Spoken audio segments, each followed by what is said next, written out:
Hello बच्चों, जैसा कि मैंने आपको पहले वीडियो में स्केलर और वेक्टर के बारे में बताया था, आज मैं मोशन इन वन डायमेंशन का सेकंड वीडियो लेकर आया हूं, जिसमें आज मैं आपको डिस्टेंस और डिस्प्लेसमेंट के बारे में बताऊंगा।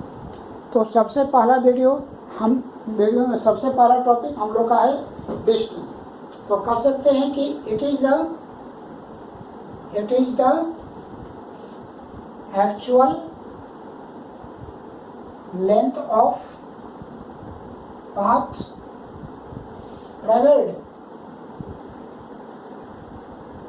by a body, या किसी भी बॉडी के द्वारा एक्चुअल लेंथ ऑफ पाथ जो ट्रेवल होता है या उसके बारे में जिक्र करता है। जैसे मान लें कि कोई ऑब्जेक्ट यहाँ से चलता है और ऐसे घूमते घूमते यहाँ पर पहुँचता है।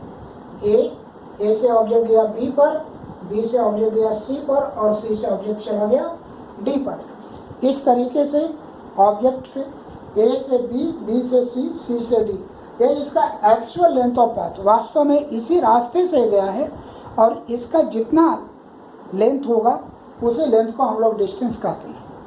अगर ये ऑब्जेक्ट के बारे में देखें तो जब ऑब्जेक्ट यहाँ था तो इसका डायरेक्शन इधर था, लेकिन जब ऑब्जेक्ट यहाँ आ गया तो इसका डायरेक्शन इधर है। जब ऑब्जेक्ट यहाँ आया तो इसका डायरेक्शन इधर है। इसका मतलब ये हुआ बच्चों कि यह ऑब्जेक्ट अपना डायरेक्शन बार बार बदल रहा है, अपनी दिशा बार बार बदल रहा है। तो यहाँ डायरेक्शन तो चेंज हो रहा है, लेकिन इसका कुछ न कुछ मैग्नीट्यूड तो जरूर रहा होगा। इस प्रकार से कह सकते हैं कि यह स्केलर क्वांटिटी है जिसका मैग्नीट्यूड है लेकिन डायरेक्शन नहीं है। तो कह सकते हैं कि पहला सबसे टॉपिक है कि it is scalar quantity because it has magnitude but not direction. इसके पास मैग्नीट्यूड है लेकिन डायरेक्शन नहीं है, डायरेक्शन बार बार बदल रहा है। दूसरी चीज है कि it depends on path, it does not depend on position. ये पाथ पर डिपेंड करता है या पोजीशन पर डिपेंड नहीं करता है। कोई भी ऑब्जेक्ट कितना पाथ ट्रेवल करता है ये इस बात पर निर्भर करता है। जैसे आप एग्जांपल के तौर पर देखें, यह ऑब्जेक्ट अगर इस रास्ते से यहाँ पर पहुँचेगा तो इसका दूसरा लेंथ होगा, अगर इस रास्ते से यहाँ पहुँचेगा तो इसका दूसरा लेंथ होगा।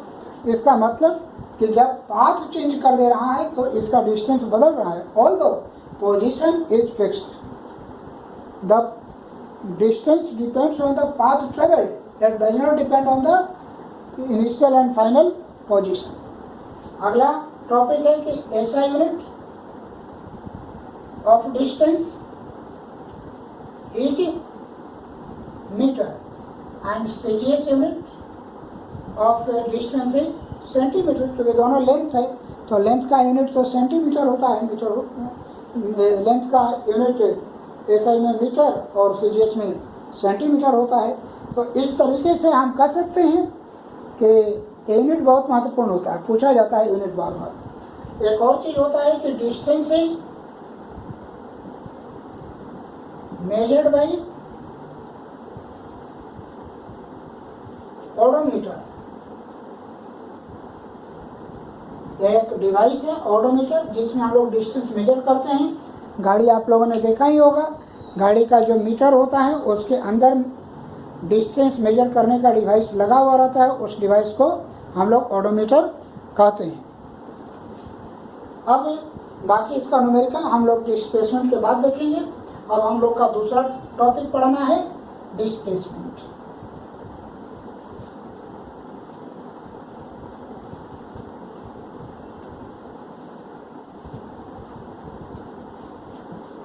देखिए बच्चों, दूसरा टॉपिक हम लोग का होगा डिस्प्लेसमेंट।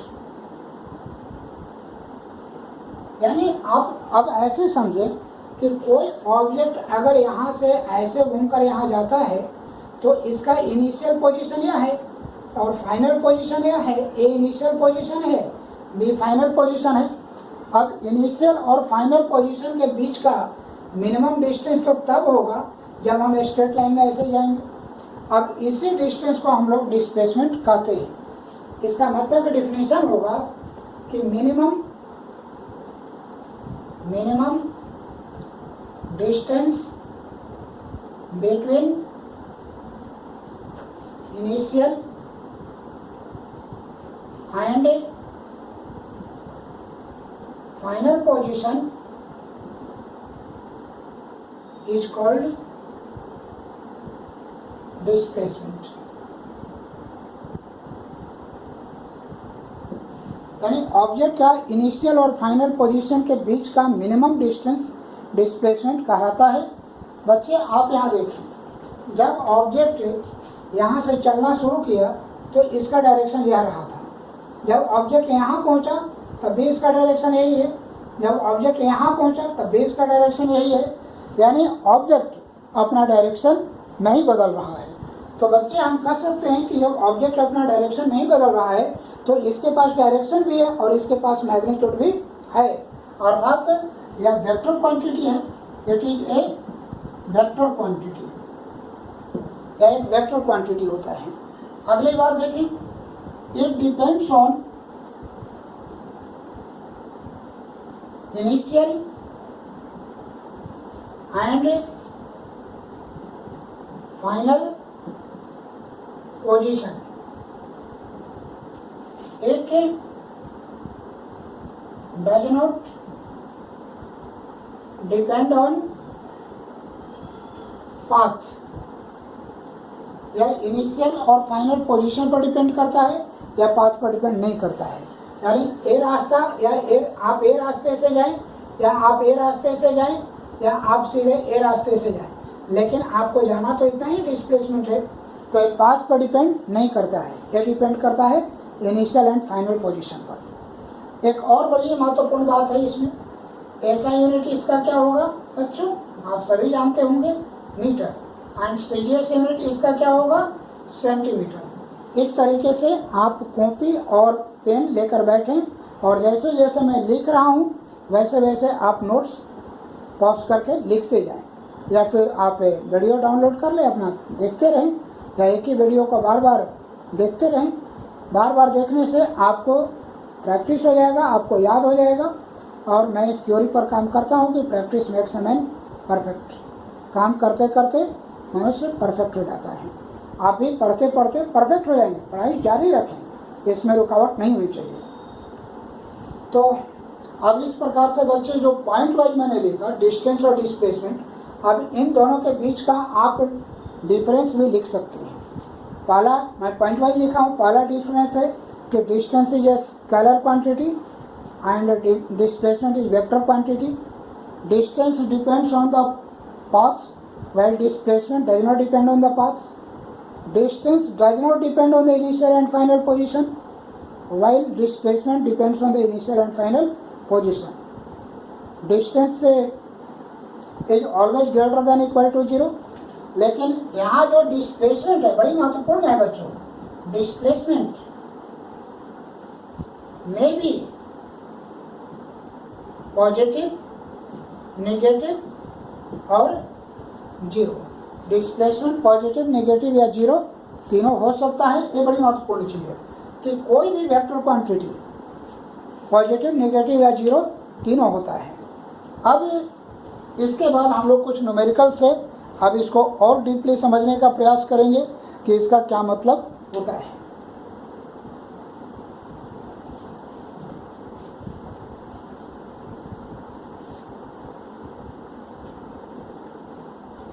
देखिए, अब सबसे पहला नंबर है यहाँ पर। एक और बातें मैं बता दूं कि फाइंड डिस्टेंस एंड डिस्प्लेसमेंट।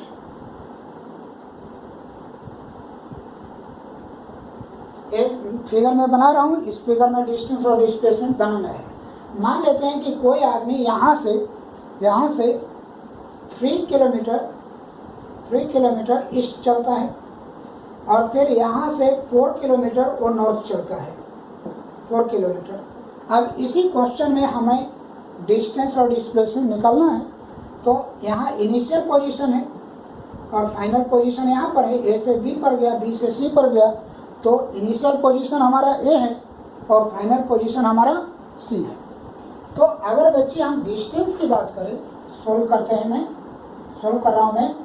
अगर मैं डिस्टेंस की बात करूँ तो डिस्टेंस तो स्केलर क्वांटिटी है, तो इसमें आपको सिंपल सा जो न्यूमेरिकल वैल्यू है जोड़ दीजिए। 3 + 4 इक्वल टू, ब्रैकेट में ऐसे लिख दिया करिए, मैथ में आप पढ़े होंगे किलोमीटर, यानी 7 किलोमीटर।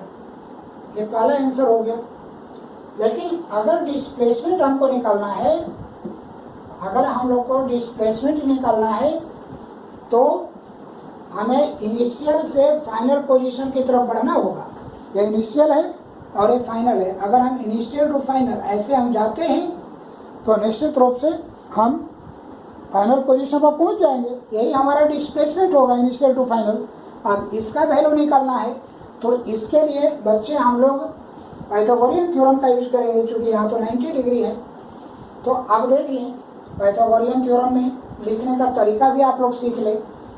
90 डिग्री बनाने वाले दो साइड हैं ए बी और बी सी, इन दोनों को ऐड करिए, A B plus B C equal to जो तीसरा साइड है वो लिख दें और सब पर स्क्वायर दे दें बच्चों। यही पाइथागोरियन थ्योरम लिखने का सबसे आसान तरीका होता है। हमने क्या कहा कि 90 डिग्री बनाने वाले दो साइड हैं ए बी और बी सी, 90 बना रहा है, इन दोनों को जोड़ दें, इक्वल टू तीसरा साइड ए सी बचा हुआ है लिख दिए और सब पर स्क्वायर डाल दीजिए। कभी भी आपको पता है कि राइट ट्रायंगल में दो साइड मालूम है तो तीसरा हम निकाल सकते हैं। अब हम यहाँ निकालने की प्रयास कर रहे हैं। तो ए बी का वैल्यू हम लोग के पास है 3 का होल स्क्वायर और ए हम लोग का है 4 का होल स्क्वायर, इक्वल टू हो जाएगा 9 + 16 equal to 25। Therefore A C equal to √25 equal to 5 kilometre. यही हमारा आंसर है। तो देख लें, डिस्टेंस का वैल्यू 7 आया, डिस्प्लेसमेंट का वैल्यू 5 आया। मैं हर बार आपको दिखाऊंगा कि डिस्टेंस का वैल्यू हमेशा ज़्यादा होता है डिस्प्लेसमेंट से। यानी ये बात भी आप याद रखेंगे कि डिस्टेंस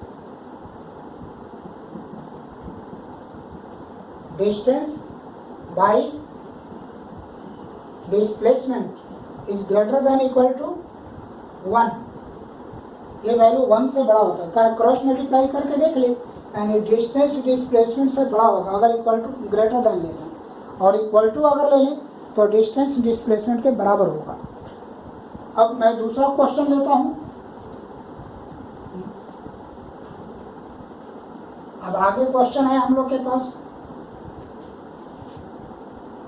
कि मान लेते हैं कि कोई ऑब्जेक्ट या एक लाइन है, कोई बॉडी यहाँ से शुरू करता है और यहाँ से शुरू करके यहाँ पहुँचता है, 3 मीटर आगे जाता है और फिर यहाँ से ये रिटर्न हो जाता है 1 मीटर फिर ये रिटर्न हो जाता है। तो हमसे पूछा है कि डिस्टेंस बताइए। तो डिस्टेंस जैसा कि हम लोग को पता है कि न्यूमेरिकल वैल्यू को जोड़ देते हैं तो 3 + 1 इक्वल टू 4 मीटर हो गया। लेकिन अगर हम लोग को डिस्प्लेसमेंट निकालने के लिए कहेगा तो हम लोग क्या कहेंगे? अगर हम लोग को डिस्प्लेसमेंट निकालने के लिए कहता है तो हम लोग क्या करें?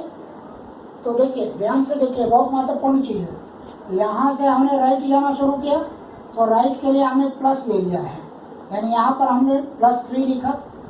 प्लस जब पीछे रिटर्न हो रहे हैं तो इसके लिए माइनस साइन का यूज करें, क्योंकि आपने डायरेक्शन बदल दिया और माइनस साइन वेक्टर में डायरेक्शन बताता है। यानी यहाँ पर हम लोग -1 लिखेंगे, +1 नहीं लिखेंगे। तो इसका वैल्यू कितना आ जाएगा? +2 मीटर। प्लस यानी हम डिस्प्लेसमेंट का मतलब ये हुआ कि हम ओरिजिनल पोजीशन से 2 मीटर के डिस्टेंस पर आए। किधर? जिधर चलना शुरू किए थे, जो कि प्लस आया है। तो चलना तो इधर शुरू किए थे, इसको प्लस लिए थे, यानी ऑब्जेक्ट अभी भी इधर ही है, यहाँ पर है। इनिशियल पोजीशन ये हो गया, फाइनल पोजीशन ये हो गया। अब आप ऐसे भी देख सकते हैं कि इनिशियल है और फाइनल है, तो ये हो गया 3 और ये कम कर दे तो ये 2 हो जाएगा। हम ऐसे भी इसको बात को समझ सकते हैं। इसी क्वेश्चन में थोड़ा सा मैं बदलाव कर देता हूँ। अब मैं कह रहा हूँ कि ऑब्जेक्ट यहाँ तो गया लेकिन यहाँ से पीछे की ओर 5 मीटर लौट गया।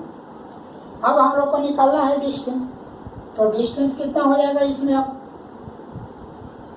देखिए, अब डिस्टेंस हमारा हो जाएगा 3 + 5 = 8 मीटर। लेकिन अब हम लोग का डिस्प्लेसमेंट कितना हो जाएगा बच्चों? तो हम इधर गए हैं, हम इस साइड में जा रहे हैं, इस डायरेक्शन को हम लोग क्या ले रहे हैं? प्लस ले रहे हैं, यानी इसको हमने प्लस ले लिया, +3 प्लस जब रिटर्निंग डायरेक्शन है उल्टा हो गए हम लोग, तो उल्टा होने के लिए हम लोग माइनस लेना है हम लोग को, -5। इसका सम कितना आएगा? -2 मीटर। ये तो आप लोग कम से कम 9 क्लास में आ गए हैं, तो इसको ऐड करना जानते होंगे। -2 मीटर डिस्प्लेसमेंट है। देखिए बच्चों, मैंने कहा था कि डिस्प्लेसमेंट पॉजिटिव भी होता है, नेगेटिव भी होता है। इसी के पहले क्वेश्चन में हमने देखा कि डिस्प्लेसमेंट पॉजिटिव था, लेकिन इस क्वेश्चन में डिस्प्लेसमेंट नेगेटिव है। इसका मतलब क्या हुआ कि आप इनिशियल पोजीशन से 2 मीटर की दूरी पर हैं, लेकिन अपोजिट डायरेक्शन में जिसमें आपने चलना शुरू किया था, माइनस साइन तो ये बताता है, यानी आपने चलना शुरू किया था इधर, लेकिन आप यहाँ से इधर की तरफ 2 मीटर की दूरी पर हैं।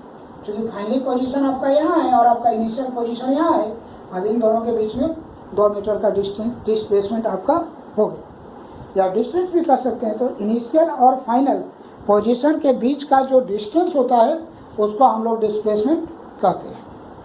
अब देखिए, इसी में थोड़ा सा एक और चेंज हम लोग करते हैं इसी प्रकार के क्वेश्चन में। जैसे मान ले कि कोई ऑब्जेक्ट यहाँ से 5 मीटर आगे जाता है और फिर लौट करके यही 5 मीटर आ जाता है, तो डिस्टेंस कितना हो जाएगा इसका बच्चों? 5 गया और 5 आया। डिस्टेंस तो स्केलर क्वांटिटी है, तो इसलिए सिर्फ उसका न्यूमेरिकल वैल्यू इसमें ऐड करना है, तो 5 और 5 10 मीटर हो गया। लेकिन डिस्प्लेसमेंट कितना हो जाएगा बच्चों? तो गया 5 मीटर, ठीक है, प्लस जब लौटने लगा तो डायरेक्शन हम लोग को माइनस में लेना है। जब रिटर्न हुआ तो डायरेक्शन ठीक अपोजिट है, माइनस में है, तो इसको हम लोग क्या कहेंगे? -5 मीटर कहेंगे, यानी ये कितना हो जाएगा? 0 हो जाएगा। तो इस तरीके से हम लोग डिस्टेंस और डिस्प्लेसमेंट में देखा, डिस्टेंस हमेशा पॉजिटिव रह रहा है, उसका मिनिमम वैल्यू 0 होता है, लेकिन डिस्प्लेसमेंट हमने यहाँ 3 क्वेश्चन में दिखाया कि 0 भी होता है, पॉजिटिव भी होता है, नेगेटिव भी होता है। ये बहुत महत्वपूर्ण है कि आप जहाँ से चलते हैं पुनः अगर उसी जगह पर पहुँचते हैं तो आपका डिस्प्लेसमेंट 0 होगा, लेकिन अगर ऐसा नहीं हुआ तो आपका डिस्प्लेसमेंट 0 नहीं होगा। जैसे हम लोग घर से स्कूल जाते हैं, फिर स्कूल से घर लौट जाते हैं, तो हम लोग का डिस्प्लेसमेंट कितना होता है? 0 होता है। ठीक है, अब मैं एक और पिक्चर बना रहा हूँ।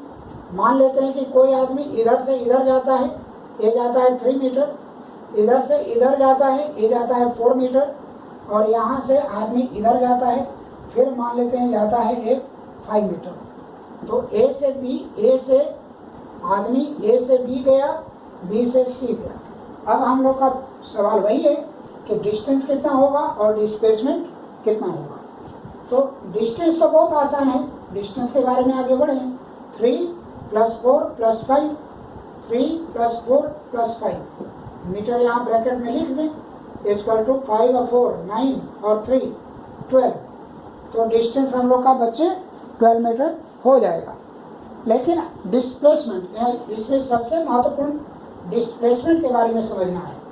तो डिस्प्लेसमेंट के बारे में देखें, हमारा इनिशियल पोजीशन तो यहाँ है और हमारा फाइनल पोजीशन यहाँ है, तो इनिशियल से फाइनल के बीच का जो ये मिनिमम डिस्टेंस, जो स्ट्रेट लाइन होगा दोनों को मिलाने वाला, यही हमारा डिस्प्लेसमेंट है। अब इसी का वैल्यू निकालना है। निकालने का तरीका देखिए, आप लोग पॉज करके इसको निकालने का प्रयास करिएगा, लेकिन मैं निकाल रहा हूँ, मैं पॉज नहीं करूँगा, आप लोग को करना है पॉज करके आपने इसे बनाने का प्रयास करिए। देखिए मैं क्या करता हूँ कि इसको स्ट्रेट लाइन में आगे बढ़ाता हूँ, ठीक है, और यहाँ से इस पर परपेंडिकुलर ड्रॉ कर देता हूँ, ये देखिए, और इसको ले लेता हूँ डी ले लेता हूँ। तो इस तरीके से हम लोग का यह एक राइट ट्रायंगल बन जाएगा, यह एक हम लोग का राइट ट्रायंगल बनेगा पहला। दूसरा, ये हम लोग का एक रेक्टेंगल बनेगा, क्योंकि सभी एंगल 90-90 यहाँ पर बने हुए हैं। तो A4 है तो ये भी 4 मीटर हो जाएगा, A5 है तो ये भी 5 मीटर हो जाएगा, अब जैसा कि मैंने बताया था कि राइट ट्रायंगल में चले तो राइट ट्रायंगल में AC equal to AD plus CD। मैंने बताया था ना कि राइट एंगल बनाने वाले साइड को चाहिए, तो राइट एंगल बनाने वाले साइड AD है और CD है, इन दोनों का ऐड कर दिए इक्वल टू AC और इस पर स्क्वायर लगा देते हैं। सबसे आसान तरीका है पाइथागोरियन थ्योरम लगाने का, PVH रखने की जरूरत नहीं है। अब देखिए यहाँ से हम लोग वैल्यू डालते हैं, ये वैल्यू यहाँ से यहाँ तक 5 और 3 8 हो गया, 8 का होल स्क्वायर प्लस CD का वैल्यू हो गया 4 का होल स्क्वायर, 8 8 जा 64, 4 4 जा 16, तो 6 4 10, 8 6 1 7 1 8, 80 हो गया।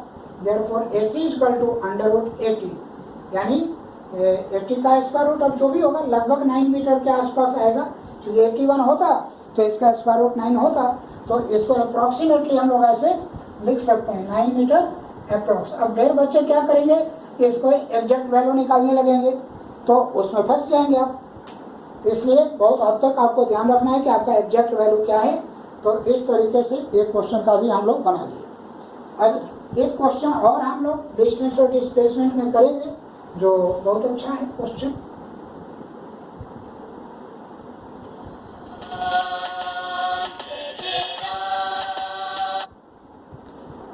अब एक क्वेश्चन हम लोग और करेंगे, जैसे एग्जांपल के तौर पर मान लें कि कोई ऑब्जेक्ट सर्कुलर पाथ में मूव कर रहा है, ऐसे इस सर्कुलर पाथ में मूव कर रहा है, और मान लेते हैं कि ऑब्जेक्ट A से B पर जाता है, B से C और C से D, ऑब्जेक्ट ऐसे जाता है, और मान लेते हैं कि इसका रेडियस 7 मीटर है। तो हमें हर बार वही सवाल है कि डिस्टेंस और डिस्प्लेसमेंट क्या होगा। तो डिस्टेंस हम लोग का निकालना है A टू B का। तो सबसे पहले बच्चों देखिए पाथ तो ये ट्रेवल हो रहा है, यही डिस्टेंस है इसका। अब इसको निकालने के लिए हम लोग क्या करेंगे कि सर्कल का सर्कमफेरेंस निकाल देंगे। सर्कल का सर्कमफेरेंस 2 पाई r होता है और 4 इक्वल पार्टों में डिवाइडेड है। देखिए यहाँ से यहाँ तक 1, यहाँ से यहाँ तक 1, यहाँ से यहाँ तक 1 और यहाँ से यहाँ तक 1, 4 है। तो 4 से इसको डिवाइड कर दीजिए, 2 2 जा 4 कट गया, ये हो जाएगा 22/7, रेडियस आपका 7 हो गया, बाई 2 कट जाएगा, ये भी कट जाएगा, 11 इक्वल टू 11 मीटर हो गया। इस प्रकार से हम लोग देखते हैं कि इसका डिस्टेंस 11 मीटर हो गया। अब आगे बढ़ते हैं, डिस्प्लेसमेंट की बात करते हैं। तो डिस्प्लेसमेंट बराबर क्या हो जाएगा, अब देखिए इनिशियल पोजीशन यह है और फाइनल यह है, तो इसका डिस्प्लेसमेंट ऐसे होगा, ऐसे। तो ये तो फिर एक तरीके से पाइथागोरियन थ्योरम बन गया, चूंकि तो 90 डिग्री हमने पहले ही बोला था। तो इस 7 है और इस 7 है, इसको O ले लीजिए, यानी आपको AB निकालना है। तो AB equal to OA plus OB। अब बार बार मैं ऐसा नहीं बताऊंगा, स्क्वायर है, तो इस 7 का स्क्वायर प्लस 7 का square equal to 49 plus 49 equal to 2 into 49 इसको लिख सकते हैं बच्चों। देखिए यहाँ ट्रिक से क्या, ढेर बार बच्चे इसको ऐड कर देंगे, लेकिन मैं ऐड नहीं कर रहा हूँ, 2 बार मल्टीप्लाई करना है, 2 बार ऐड करना है। तो इसको AB इक्वल टू क्या लिखेंगे बच्चों, AB इक्वल टू लिखेंगे √2 इंटू 49, 49 का स्क्वायर रूट 7 और 2 का तो रूट 2 ही रह जाएगा। तो इतना मीटर इसका डिस्प्लेसमेंट होगा इस डायरेक्शन में, ठीक है। अब आगे बढ़ता हूँ। अब अगला सवाल है मेरे पास कि A टू B नहीं, A to C, A to C अब हम लोग का डिस्प्लेसमेंट निकालना है। तो अब थोड़ा सा लॉजिक लगाइए, यहाँ पर आपको निकल जाएगा। A अगर 7 मीटर हो, A आपका अगर 11 मीटर हुआ था, तो A भी आपका 11 मीटर होगा, यानी 11 प्लस 11 यानी 22 मीटर आपका डिस्टेंस हो जाएगा। डिस्प्लेसमेंट में आपको ट्रिक थोड़ा लगाना है। डिस्प्लेसमेंट देखिए बच्चों, आपका डिस्प्लेसमेंट यहाँ पर इनिशियल पोजीशन यह है और फाइनल पोजीशन यह है, तो डिस्प्लेसमेंट आपका यह होगा, ये रास्ता आपका डिस्प्लेसमेंट होगा। और एक प्रकार से डायमीटर है, हम लोग देख रहे हैं कि ये तो डायमीटर है, व्यास है ट्रायंगल सर्कल का, तो यानी आपका AC हो गया डिस्प्लेसमेंट, और AC का वैल्यू कितना हो जाएगा, 14 मीटर हो जाएगा। ये भी बात बन गई। अब यही सवाल हमसे पूछेगा कि A टू B बताइए आप, तो फिर डिस्टेंस में ये 11 प्लस 11 प्लस 11, 3 बार 11 ऐड कर देना है, 11 plus 11 plus 11 equal to 33 metre. लेकिन अगर आपको डिस्प्लेसमेंट की बात आएगी तो डिस्प्लेसमेंट तो इनिशियल पोजीशन है और फाइनल है, तो ये हम लोग का डिस्प्लेसमेंट होगा, जैसा इसमें था वैसा इसमें था, यानी फिर यहाँ पर डिस्प्लेसमेंट हम लोग को आएगा ए तो एडी हो जाएगा, और पाइथागोरियन थ्योरम से फिर आप निकालिएगा तो इसका वैल्यू 7√2 मीटर ही आएगा। कुछ आप ही अपने स्तर से करेंगे, अपने प्रयास करेंगे, प्रयास मैथ बनाने से, न्यूमेरिकल बनाने से आपका कॉन्सेप्ट धीरे धीरे बनने लगेगा। लोग कहें कि फिजिक्स का ये सब बहुत इनिशियल प्रॉब्लम है न्यूमेरिकल का, बाद में चलकर बच्चों को लगता है कि फिजिक्स का न्यूमेरिकल बहुत भारी होता है। मैं नहीं मानता। अगर आप शुरू से, मैंने पहले वीडियो में भी बताया था कि अगर आप शुरू से कॉन्सेप्ट को समझते जाएंगे कि डिस्टेंस क्या है, डिस्प्लेसमेंट क्या है, तो कभी भारी नहीं लगेगा आपको। अब इस क्वेश्चन को मैं अब चेंज कर रहा हूँ ए टू ए, यानी ऑब्जेक्ट ए से चला और फिर ए पर ही पहुंच गया, तो डिस्टेंस कितना हो जाएगा बच्चों, फिर 11 ऐड हो जाएगा, 11 यानी 44 मीटर हो गया आपका डिस्टेंस। लेकिन आपका डिस्प्लेसमेंट कितना होगा बच्चे, ये बड़ी महत्वपूर्ण है, आपका डिस्प्लेसमेंट हो जाएगा 0। क्यों? क्योंकि ऑब्जेक्ट जहाँ से चला था फिर ऑब्जेक्ट वहीं पर पहुंच गया, ए से चला था और ऐसे गोल घूमते घूमते ऑब्जेक्ट फिर ए पर पहुंच गया, जहाँ से चला वहीं अगर पहुंच गया तो डिस्प्लेसमेंट 0। आगे चलकर इस पर एक मैं बहुत महत्वपूर्ण सवाल पूछूंगा, लेकिन वर्क में जाकर मैं पूछूंगा। आप चकित हो जाइएगा, आपको आश्चर्य होगा कि हम कॉन्सेप्ट, माने वहाँ पर आप देखेंगे कि आपका कॉन्सेप्ट कुछ लूज होगा, यानी आप कुछ कम जानते हैं। तो मैं प्रयास किया हूँ कि आपको डिस्टेंस और डिस्प्लेसमेंट क्या होता है, इसका क्या न्यूमेरिकल हो सकता है, इसको बताने का प्रयास किया। जैसा कि मैंने कहा था आपको कि मैं छोटा छोटा वीडियो लेकर आऊँगा, जो कभी भी छुट्टी के फुर्सत के पलों में आप इसको देख सकते हैं और आपके लिए बहुत लाभदायक होगा। कभी भी बैठें तो पेन और कॉपी लेकर बैठें और उसका नोट्स बनाएं, ये आपके लिए बहुत महत्वपूर्ण होगा। क्योंकि आप इसी नोट्स के लिए तो फिर भटकते हैं, ट्यूशन पढ़ते हैं, पैसा देते हैं, मोटी रकम देते हैं, घर से बाहर जाते हैं और ये काम आपको नहीं पर होता है। ठीक है बच्चों, मेरा नाम राघवेंद्र कुमार है, मैं शुरू में बताना भूल गया आप लोग को, और मेरा चैनल साइंस और मैथ। मैं आप लोग को राघवेंद्र, आप मुझे यूट्यूब पर #RAGHKSIR इस हैशटैग से आप मुझे यूट्यूब पर खोज सकते हैं, या मेरे नाम से भी science and math Raghavendra Kumar करके आप मुझे खोज सकते हैं। आपको जो प्रॉब्लम होगी आप कमेंट बॉक्स में डालते रहेंगे, हम आपकी समस्या का समाधान करते रहेंगे। लेकिन जैसा मैं बता रहा हूँ आप लोग को, इतने हाई स्टैंडर्ड में पढ़ाई भी नहीं होती है, कंपटीशन के लिए मैं बता रहा हूँ। थैंक यू बच्चों। अब नेक्स्ट वीडियो लेकर मैं आऊँगा, उसमें आप लोग को स्पीड और वेलोसिटी के बारे में जिक्र करूँगा।